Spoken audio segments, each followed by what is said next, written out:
This is Steven, and 11 days ago he had never touched a paramotor, and today he is going to join me on the adventure flight of a lifetime. We traveled down to Hanksville, Utah, which at this point, if you follow my channel, you should know exactly what it is. The reason we travel here is for the beautiful terrain. There's never-ending things to see and never-ending things to fly. Well, Steven had just finished his 10-day beginner training program, and he wanted to go on an adventure, and I am a sucker for an adventure. I mean, who would I be if I said no to going to fly some of the coolest places with some of the coolest people, aka our students. During this video, I'm going to walk you through a lot of things related to rotor, how to find it, how I see it, how I look for it, and how I think about it. I'm just a sucker for teaching while I'm on video. I'm just always thinking about these things, and since I'm always teaching, I'm always talking about these concepts. This video is by no means a well-edited cinematic masterpiece like you've seen on YouTube. This is a raw, fun flight of me and a student going and enjoying ourselves in a beautiful location. With all of that being said, let's get right into the video.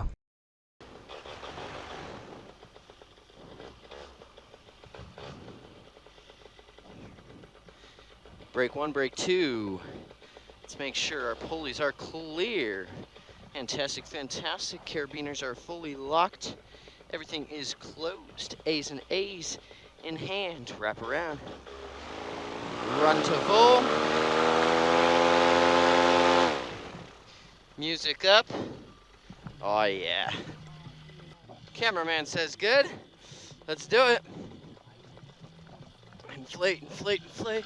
A little power.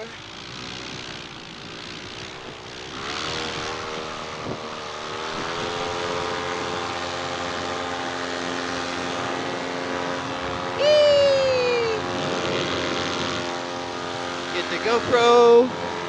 Shimmy in. Yes, sir. We're in, baby. Well, we are up, we're up, we're up, we're up. Hopefully this GoPro is working. For the longest time, I didn't have the cable. I'm not sure where it is, it's back here. The cable that actually plugged into this doohickey right here, this piece right there, probably can't see it. Anyways, that then plugged into the GoPro. I didn't have that piece, so I wasn't able to talk to the GoPro, so I couldn't make my YouTube's videos. Well, thankfully I got a cable, and now I can do my YouTube's. I just love flying here. If you've never flown Hanksville, you know, the thing that makes it so cool is, first off, there's literally nobody and nothing here. I'm sure if you look around as we pan the camera, you'll see nothing is around, which is super slick because you don't have to worry about pissing anybody off, which is nice. Second thing is just absolutely stunningly beautiful terrain. You know, we've got this beautiful factory view right here. If you look off that way, you've got insanely beautiful red rock. It's just all around a super cool experience to be here. I just love it. I've come here a couple times a year, every year for the last handful of years. All right, so we are approaching on factory view. Don't want to be on the rotor side, so I'm approaching just above the mountain. I should tell Steven this too. Yo, so we're approaching on factory view. I don't want to be in the rotor since I don't 100% know which side the rotor is on. I have a hunch, but I don't 100% know. I'm just going to approach it slightly above, identify the wind direction, and then play on the windward side. So as you heard me tell Steven. Roger, I'm above and behind you. Perfect. So as you heard me tell Steven, since I don't know which way the wind is going, I'm going to come in above, see what we see, and then decide which side to drop in on and play. So the best way to figure out your wind speed, or excuse me, to figure out your wind direction, is to actually open up your phone and look at your ground speed. Once you've kind of learned your ground speed, then you can kind of just watch it and see like, okay, I'm doing like 33 miles an hour this way. Let me turn slightly this way and see kind of what happens. Now I'm doing 31, and so now I'm doing 32, 31, 31, flying my slow circle, still doing 31, 33, all right, yeah, 32, I think it's actually slightly from over there, 31, yep, all right, okay. So we've got almost no wind. In no wind conditions, or virtually no wind, which I would argue no wind is under 2 miles an hour, and then virtually no wind is under 4. You don't need to think about rotor nearly as much in those situations. I'm still aware of it, I'm still thinking about it, but in these super smooth light wind mornings like today, it's not nearly as prevalent or as big of a deal as on windier days. Because hypothetically, if you don't have any wind, you don't have any rotor. So see, we'll just come on in right next to this bad boy. Oh, look at that.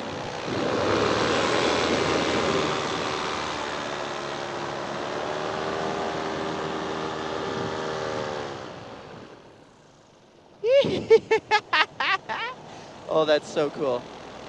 Oh my gosh. Oh my gosh. Are you seeing this? That was wicked cool. Now, an engine out up here would be more than unpleasant. So I'm going to stay to the side where I can always just, oh, it goes to idle and we glide away. See that? Versus if I go over top, where then I'm fully committed. You know, unless I gain a little altitude like I do here. But I don't want to be fully committed to a top of factory butte paramotor landing. You know, that just does not sound ideal. I would argue that sounds less than ideal. Oh, look at this. This is cool. Ah! Wow, dude, that's just insane.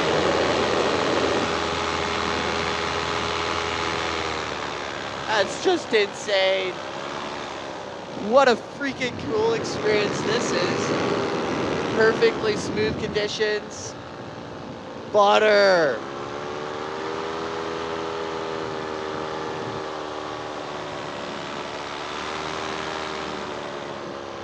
Oh, yes. So you could also kind of sniff out for rotor and see which side's more turbulent. The shaded side is a little bit more lumpy than the sunny side. Look at this, just pure rock, dude. Just straight up rock. That's so cool. Imagine fly camping on the top of that. Oh, dude, that'd be so sick. Look, there's a little ledge there. I would not want to stand on that rock. That would scare me to death.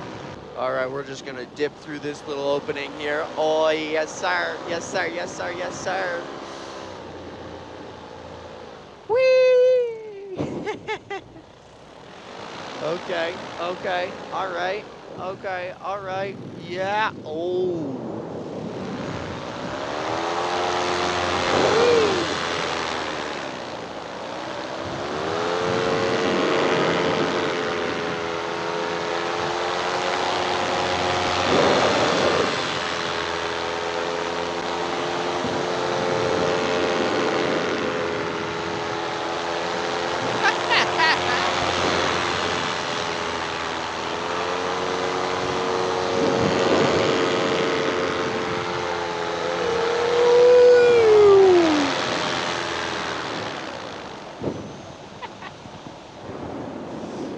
Up and back down. Beautiful, beautiful. Mwah, mwah, mwah, mwah, mwah. Beautiful. So yeah, this is what I call the spine down here in Hanksville. This is one of my favorite places to fly around, or one of my favorite things to fly around while I'm here. I just think it looks so cool. You know, just look at that jagged rock as it comes sticking up out of the ground. You know, it's just like one of those wildly cool, weird, geological formations. I don't even know if I'm saying that right, but I think it's just wicked cool. I'm gonna pop down on this side and see if we can get into some cool catabatic. Drop on into the shade. Oh yeah, it dropped like 10 degrees in temperature. Noticeably colder over here. So catabatic wind is often found in the cooler side of the ridges, and is nice smooth wind, but this is not necessarily a mountain big enough to produce catabatic, but we do have this cool, calm wind, which is going to be nice and smooth as it is. And we could just kind of play around ever so slowly, just like we're skiing. You know, you slalom ski back and forth. That same feeling on the ground, or excuse me, that same feeling on a paramotor is just like so dang juicy. It's so fun. It's so rewarding. It just feels so relaxing and enjoyable, and you get that same kind of rush. Look at that, dude. That's just so cool. Oh, I gotta get a picture of that and show my mom. Definitely notice the wind, so if I drop in on this side of the spine, then I'm gonna be in the rotor. The wind is from over there, And so, as I drop it over here, then it shall get lumpier. Which, there's the lumpy. Whoop, ba-da-bum. There it is. And as I push away, that rotor is just going to kind of tumble and twirl until it hits the ground, and then it becomes smooth again. Now, I don't know which way the rotor's on, because I don't know which way the wind is blowing. So, I could just fly around it like this for a second, until I get all the way up and above it. We take 1 extra second to get all the way above the view before we peak the view. Then again, we can look at our phone, or what I will do in this case, because I know we have super light conditions, is I'll do what's called sniffing, where I just kind of ever so slightly dip below the ridge. Right? So I just kind of slightly dip down here. See, what's it like? There's bumps. So there's our rotor. So now let's go do the same thing over here and see what we experience. So just slowly glide our way down. And guess what? We don't have bumps over here. See, we're chilling. So now I know which side is the leeward side. Look at this. Beautiful, beautiful, beautiful. So stinking cool, dude. Now I am gonna punch away. And rotary doesn't just go straight out. Rotor goes downward. So see, I'll just slowly glide my way down and stay just above the rotor. And I can kind of like go to idle and glide a little faster and then feel for that rotor and see if I can find it. And then just what I call bounce off of it all the way down to the floor. You know, that rotor's gonna shoot down at an angle and I could just cruise on out and then be chilling. It also depends on the strength of it. So see, we don't have very much wind, so I bet you it's dissipating very quickly. And down here is still smooth. So there's a little bit of rotor, little bit of texture, just a little tiny bit. Those are some massive boulders down there. All right, so I'm still kind of sort of in it. So then I'll just fly out a little bit more. We just keep that glider flying. A little bit of bumpsy wumpsies isn't the end of the world. And now we're back into smooth. Okay, cool. So now I just rock left, rock right. Let's eat up a little bit more altitude. All right, here we go. And now we're all the way down to the floor and not in the rotor. So see, it just kind of gradually declines off of the ledge. And you can kind of bounce your way down. In light wind, you know, that's okay. In a lot of wind, you really don't want to do that. You're taking more risk. You want to err very much on the safe side. But for the sake of explaining the concept and showing the concept, I kissed that rotor for you guys. Look at this. Let's drop it down in. I feel the temperature change. Gets a little cooler. We've got some moisture at the bottom of this little thing right here. See, we got some water, which is going to indicate that we probably have very nice, smooth, cool winds down here, which it is absolutely butter down here. This could be considered some, you know, runoff, drain, flow, a little bit of katabatic. You got some cooler winds down here that are going to be kind of because of this water. We like the cooler winds. The cooler winds are smoother. We seek them out. Just exploring, dude.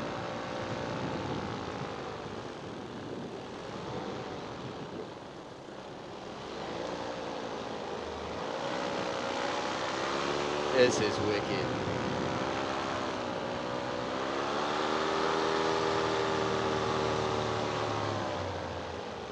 Warmed up a bit, and it's gonna be cooler down here again, which it is.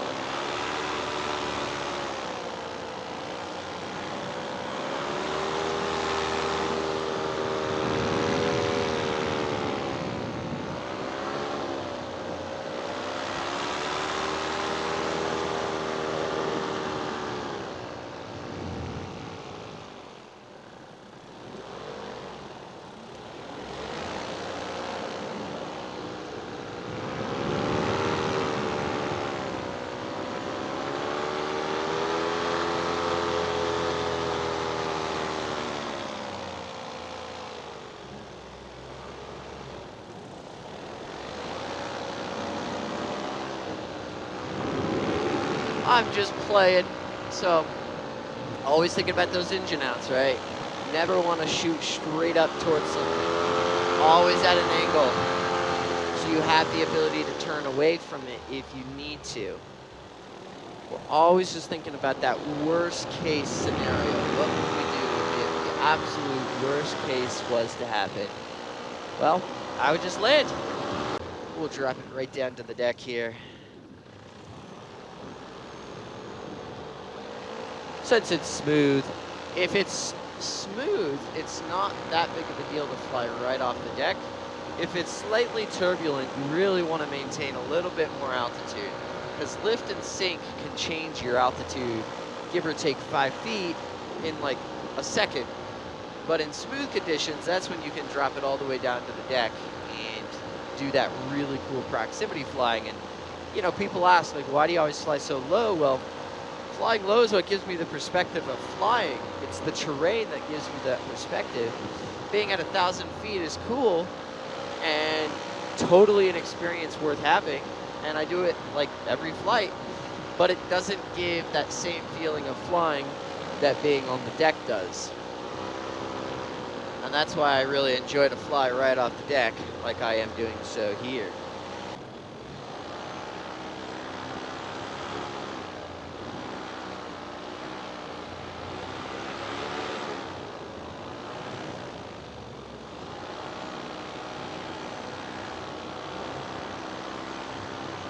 Slow down 1 mile an hour.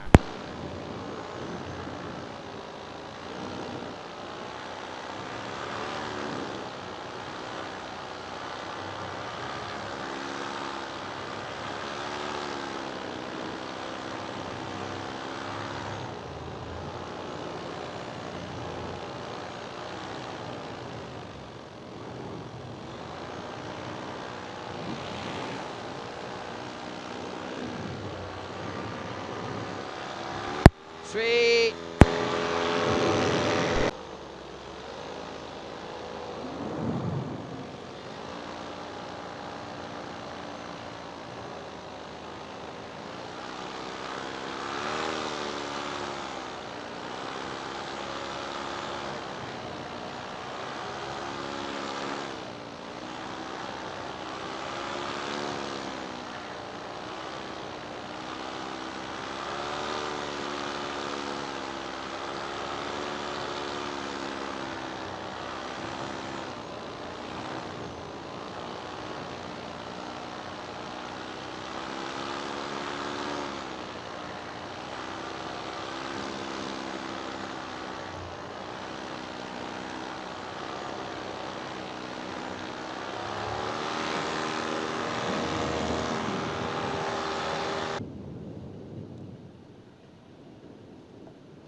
You ready to run? Yee! Hey guys, thank you so much for watching the video. If you are looking to learn how to fly, check out our website, backcountryppg.com, for more information on our 10-day beginner training program and our 4-day advanced progression paramotor training program. If you're looking to pick up a new piece of equipment, we offer paramotors, paragliders, reserves, accessories, and everything in between on our website as well. Give us a call at 801-599-1684, email us at info@backcountryppg.com, or just visit backcountryppg.com for more information. My name is Trevor Steele, and I will see you guys in the next video.